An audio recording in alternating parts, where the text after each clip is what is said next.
Hey folks, VJ Lakshman here for part 2 of yesterday's part 1 of our Mythborn 24/7/365 report.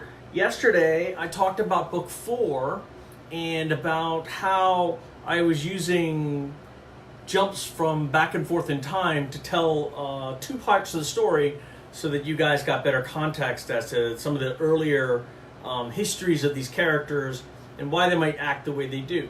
Well, today, yesterday I promised I would talk about cultural inspiration, and so today we're going to get into that a little bit. Maybe have a little sprinkling of ancient aliens theory and some other interesting stuff that I think ends up finding its way into the narrative, but not in the way that you would think. So let's get started. First of all, housekeeping. Everyone knows that we're going to be at the Baltimore Comic Con. I don't know if we're going to have a table yet or not, but we'll be there.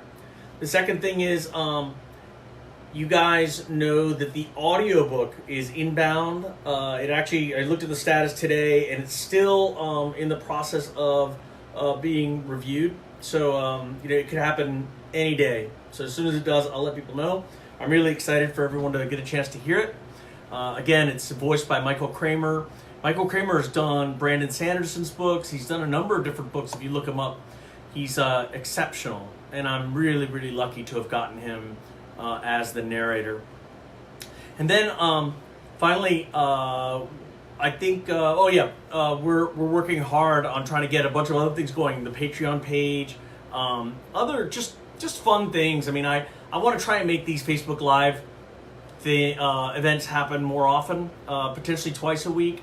I've gotten a lot of good feedback from you guys. I've gotten a lot of mail, so it's nice to just hear from people that they like it. In fact, I'm thinking of a new challenge.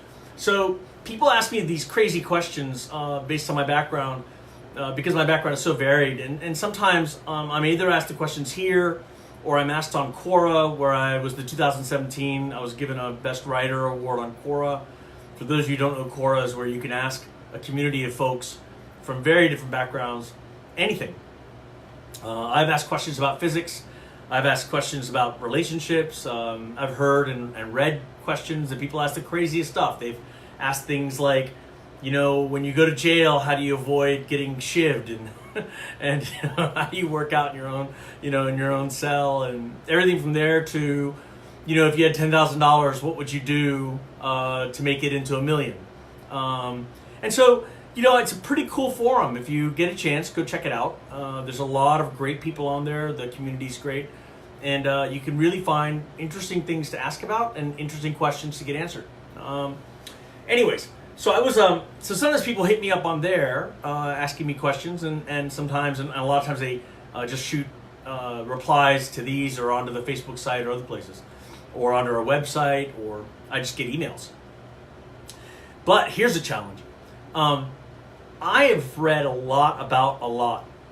Shoot me something in these comments that you think I don't know anything about in popular culture, and I will find a way to relate it to Mythborn in a subsequent Facebook Live event. So, if someone said, hey, have you heard of the conspiracy of Hollow Moon, and then relate that to Mythborn, I will find a way.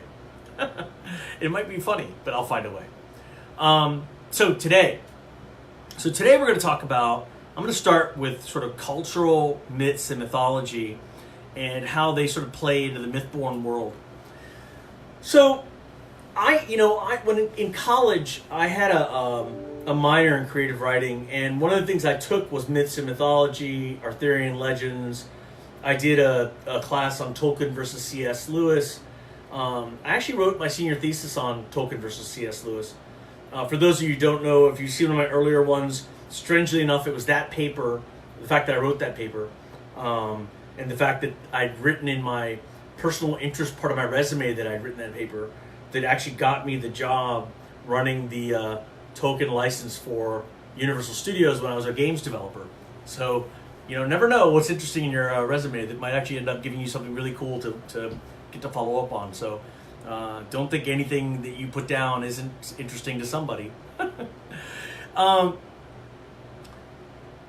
so for cultural stuff, I grew up on Indian mythology. I said Ancient Aliens earlier because every time on Ancient Aliens, I don't know if you guys follow that show. I'm not a giant believer in Ancient Aliens. I'm not saying it couldn't happen, but I think there are better, more plausible answers than aliens coming across billions of light years to draw circles in our crops. I just don't think that makes any sense. What I think does make sense is ancient cultures going back a lot further than we think, potentially even industrial cultures or technologically advanced cultures going back a lot further than we think and then disappearing. The fact is, if you've seen that show, you know, what would Earth be like if humans disappeared? We know that within 10,000 years there'll be almost no remnants of us, and within 100,000 years there'll be nothing that we were even here, except for potentially, as I spoke about during the Silurian hypothesis, except for potentially elevated, carbon emissions and things stuck in the soil that point to a industrial society that polluted the planet to some extent. So, in 100,000 years, that's nothing in the blink of an eye. I mean, that's a blink of an eye in a 4.5 billion year old planet. So, if you just think about it from the standpoint of generations, so if something were going on, 500,000 years ago, and there are 25 years to a generation, then you are talking at, 500,000 years is, a million generations, a million grandfathers ago or grandmothers ago. So it's a big, history is long. Deep history is really, really deep. Anyway, so back to the subject. So I grew up on the Mahabharata. The Mahabharata is how it's pronounced. I hear online on Ancient Aliens specifically, they always go Mahabharata.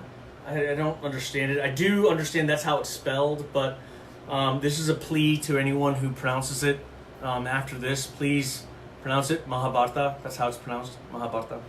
Anyways, the Mahabharata has it's a great epic, right? And if you ever get a chance, I'd recommend reading it. It's very, very interesting. Indian mythology has less to do with the gods being all good or all evil, and much more with their willingness to impart wisdom upon, the people of the world through their actions or sometimes even their faults. Like, sometimes they make mistakes and they let us learn from their mistakes. In some ways, they are almost more like an ancient precursor civilization, like remnants of an ancient precursor civilization of wise men who showed up after a great cataclysm somewhere around 12,000 years ago or 13,000 years ago, who showed up and tried to help the remnants and the survivors of that flood or comet impact or whatever happened during the Younger Dryas. They tried to help them come back to civilization, to let civilization rise again. And because they knew so much more, they were hailed as gods. And if you take that same hypothesis and go back further, it's a good chance that all these ancient alien myths, all these circular saw marks in Egyptian stone, all these smooth rock and architecture, the bridge underwater that stretches from Sri Lanka to India, and named in the Mahabharata as, a bridge built by Rama. There's evidence. I would believe that might be the evidence of ancient cultures that existed and tried to keep civilization and their learnings alive.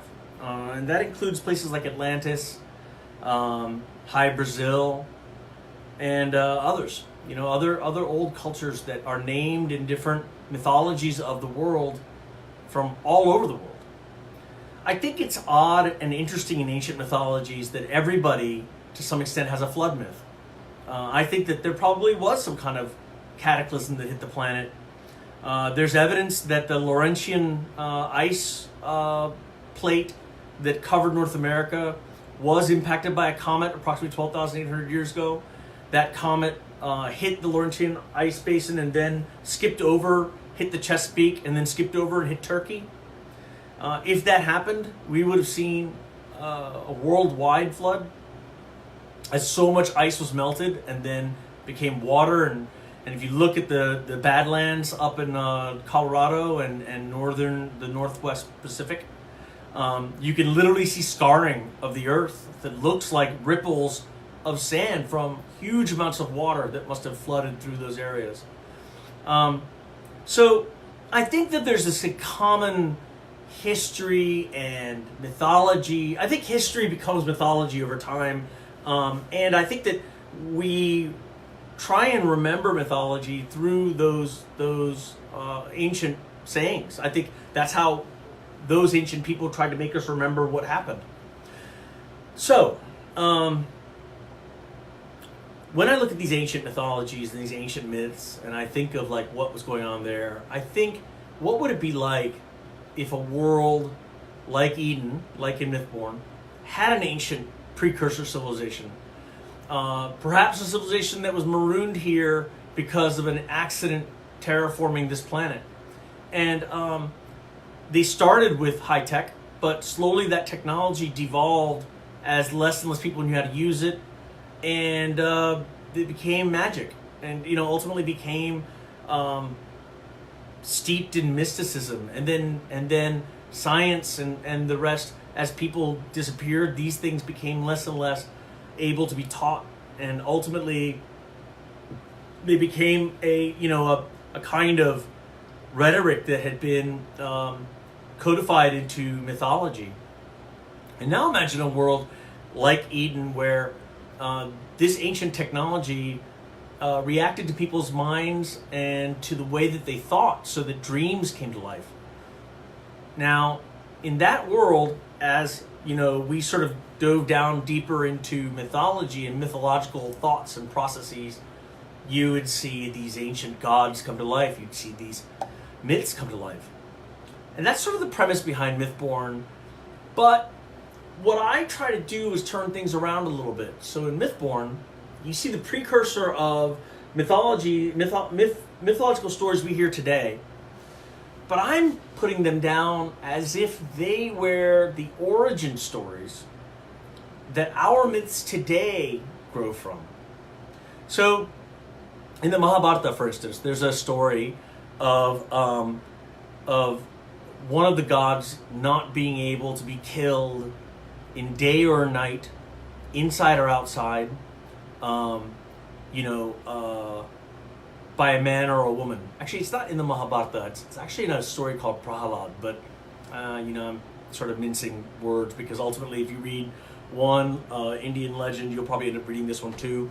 But it is based on a story called Prahalad. Anyways, and the solution, I won't give away the solution, but that myth and that evil god, he asked for a boon that said, hey, I want to be protected from, death. I won't die inside or outside. I won't die day or night. I won't die by man or beast. And what ended up happening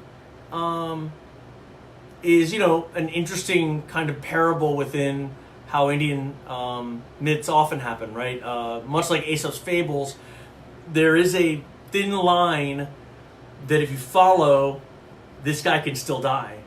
And it's shown in this story, Prahalad. And it does show up again in a slightly, obviously, changed format for Mythborn. But it's that kind of mythology that I draw upon, these ancient stories from all kinds of cultures. I don't know if you've read Mythborn 1, you see that a lot of the Eris background is based on Egyptian mythology. I found the Egyptian mythology, the Book of the Dead, and other things to be very interesting from the standpoint of, just how old their records are. And think about it, 5,500 years ago, that's basically Egypt, right? Again, 25 years per generation. 25 goes into 5,500 4 times, so 4 times 5,500 is 22,000. So you're talking 22,000 generations ago, right? That's incredible, right? So I think, what's interesting to me oftentimes is, did I do that math right? Let's see. If it was 100, that's 4, which means at 1,000, it's 40. And that means if it's 5,000, it's 40 times 5. So it's 200. Oh, maybe it's 220 generations. I gotta get a calculator out. Anyways, we'll figure it out. I'll put it up on the comments below or something. I'll figure out the math correctly. But 25 years. So every 100 years is 4 generations. That means every 1,000 years is 40 generations. That means 5,000 years is 200 generations. That means 5,500 years is 220 generations. So, sorry, 220 generations ago. 220 grandfathers ago. That's still an amazing number of predecessors that we're talking about. So so ignore 22,000. Anyone who knows me knows I'm horrible at math, so don't worry about it. It's good. 220 generations ago, and that's a long time. Now, if you add a 0 to that and you start going back even further, you can see how stories can just become fantastical. Even in 220 generations, you can go from a guy taking his cow somewhere to the guy becoming a giant and his cow becoming a giant blue cow, and or something crazy like that. So we are storytellers by nature, and our mythology ends up becoming really interesting as time goes by. History becomes mythology. Mythology becomes fantastical as it grows. So I pull from the Mahabharata, I pull from ancient Egypt, Horus and Isis, and looking at Osiris and the rest. I pull from a number of different cultures that I think have ancient times that they've been around, and I try and weave those in a way that Mythborn becomes richer, more interesting, but more importantly to me, it's my way of sort of celebrating the differences that make this world so great. I mean, I think the Earth is interesting not because of one nation, but because of all of us as a huge melting pot where we work together and we bring to the table so many different views and viewpoints. So I'm hoping that Mythborn not only opens your eyes, as many science fiction and fantasy books did for me. I learned so much about the world and about science and about other cultures by reading. I'm hoping Mythborn does that for you or your kids, or if you're a young reader, I hope you investigate. I hope you wonder why this is called something. Why did VJ use this word? And you look it up and you learn something from it, and you learn something about another culture by doing that. I hope it makes you curious about Indian mythology. I hope it makes you curious about Egyptian mythology or Roman mythology. I hope that there's interest built around what does it mean, when where do the legend of elves come from? There is a basis of for these things that's in literature, and it's interesting. And if nothing else, I hope Mythborn creates some kind of curiosity in you, the desire to go research things and to find things out. That's how we learn. We learn because we're curious about something, and we go and try and find out what that means. And I owe much of what I know to reading, because reading made me curious. And I'm hoping in some small way Mythborn does that for all of you. So next week we'll go over more stuff, interesting stuff. Again, I'm happy to be challenged in the comments with trying to tie something esoteric and odd, paranormal, cryptic, whatever, cryptids, whatever, into Mythborn. That will be a lot of fun. It'll make me do some research, and then we'll have a fun discussion on what I find out. Just to recap on the housekeeping, Baltimore Comic-Con, September 29th. Mythborn 1 audio, 23 hours long. It should be out soon. It has been submitted. It's just pending review. And I'm working hard on book 4 every day. Working hard on the book video game. Actually, it's an interactive storytelling game. So I'll let people know as we get closer to how that's going to look. And hey, Mythborn, text Mythborn to 66866 and you'll be part of our fan club. Again, Mythborn to 66866 and you'll be registered as part of our fan club. We won't blast you with any stupid emails, not our style. Please review Mythborn if you get a chance. Please review any of the books if you get a chance.